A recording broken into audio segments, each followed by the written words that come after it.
नमस्कार दोस्तों, क्या आप जानते हैं कि ज़मीन खरीदने या बेचने के बाद एक ज़रूरी प्रक्रिया होती है जिसे दाखिल खारिज कहते हैं। आखिर यह दाखिल खारिज जो है इसे करवाना क्यों ज़रूरी है, यह सवाल बहुत से लोग पूछते हैं। अगर आप भी ज़मीन से जुड़े इस महत्वपूर्ण टॉपिक के बारे में पूरी जानकारी लेना चाहते हैं तो इस वीडियो को पूरा ज़रूर देखिएगा। यहाँ हम आपको बताएंगे कि दाखिल खारिज क्या होता है, इसे क्यों कराया जाता है, इसका प्रोसेस क्या है और इसे नहीं कराने से क्या नुकसान हो सकते हैं। वीडियो को शुरू करने से पहले अगर आपने अभी तक हमारे चैनल को सब्सक्राइब नहीं किया है तो जल्दी से सब्सक्राइब कर दीजिए ताकि आपको ऐसे ही महत्वपूर्ण वीडियो आप तक सबसे पहले पहुंच सके। दाखिल खारिज ज़मीन से जुड़ा एक कानूनी शब्द है जिसे अंग्रेजी में म्यूटेशन ऑफ प्रॉपर्टी भी कहा जाता है।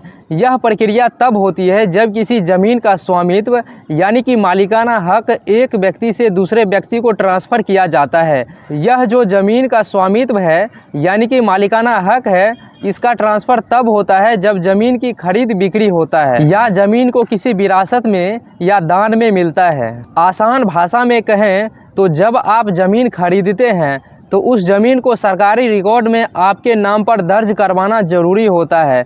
दाखिल खारिज के ज़रिए यह रिकॉर्ड अपडेट किया जाता है। यह प्रक्रिया तहसील कार्यालय या राज्य सरकार के राजस्व विभाग के तहत होती है। ज़मीन के मालिकाना हक को कानूनी रूप से मान्यता देने के लिए दाखिल खारिज बेहद ज़रूरी है।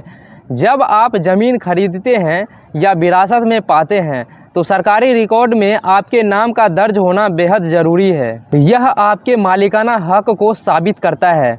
यदि भविष्य में कोई विवाद होता है तो दाखिल खारिज का रिकॉर्ड यह साबित करता है कि आप अपनी ज़मीन के असली मालिक हैं।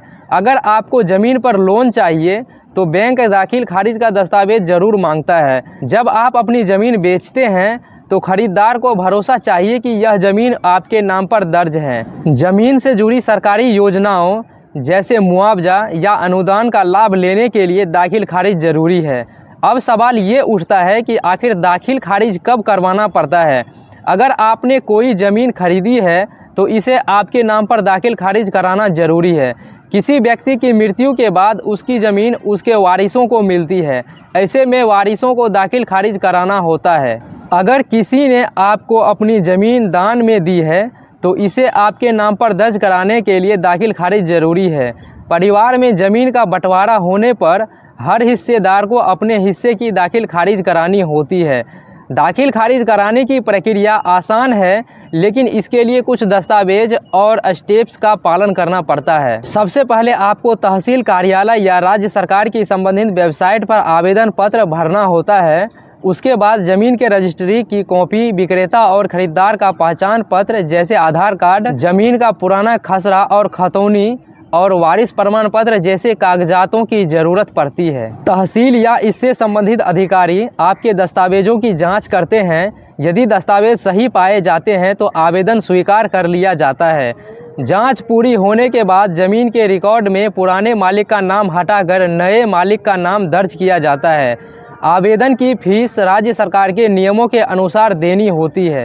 अब सवाल ये उठता है कि अगर दाखिल खारिज नहीं कराया जाए तो उसके क्या नुकसान हो सकते हैं। अगर आप दाखिल खारिज नहीं कराते हैं तो इसके कई नुकसान हो सकते हैं, जैसे कि कानूनी विवाद जिसमें ज़मीन पर मालिकाना हक को लेकर विवाद हो सकता है।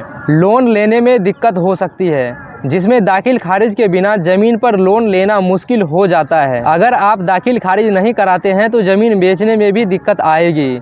ज़मीन बेचने के समय खरीदार को भरोसा नहीं होता है कि ज़मीन आपके नाम पर है या नहीं। अगर आप दाखिल खारिज नहीं कराते हैं तो सरकारी मुआवजा भी आपको नहीं मिल सकता है, जिसमें अगर सरकार रोड बनाने के उद्देश्य से या किसी अन्य उद्देश्य से आपकी ज़मीन को अपने अंदर में लेती है तो इसका मुआवजा आपको नहीं मिल सकता है। तो दोस्तों, दाखिल खारिज में जो समय लगता है वो अलग अलग राज्यों में अलग अलग हो सकता है।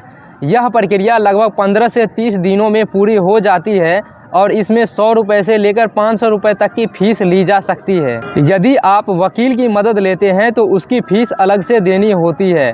आजकल दाखिल खारिज के लिए ऑनलाइन सुविधाएं भी उपलब्ध है। अगर आप अपने मोबाइल से घर बैठे दाखिल खारिज करना चाहते हैं तो बिहार भूमि के ऑफिशियल वेबसाइट से आप दाखिल खारिज कर सकते हैं, जिसमें आपको कहीं पर जाने की ज़रूरत नहीं पड़ती है। तो दोस्तों, दाखिल खारिज एक ज़रूरी प्रक्रिया है जो ज़मीन पर आपके कानूनी हक को सुरक्षित करती है। चाहे आप ज़मीन खरीद रहे हो या विरासत में पा रहे हो या पारिवारिक बंटवारा हो रहा हो, दाखिल खारिज को नज़रअंदाज नहीं करना चाहिए। अगर आपको यह जानकारी उपयोगी लगी हो तो वीडियो को लाइक कर दीजिए और अपने दोस्तों के साथ शेयर कर दीजिए। और अगर अभी तक हमारे चैनल को सब्सक्राइब नहीं किया है तो जल्दी से सब्सक्राइब कर दीजिए, ताकि आपको ऐसे ही महत्वपूर्ण वीडियो आप तक सबसे पहले पहुंच सकें।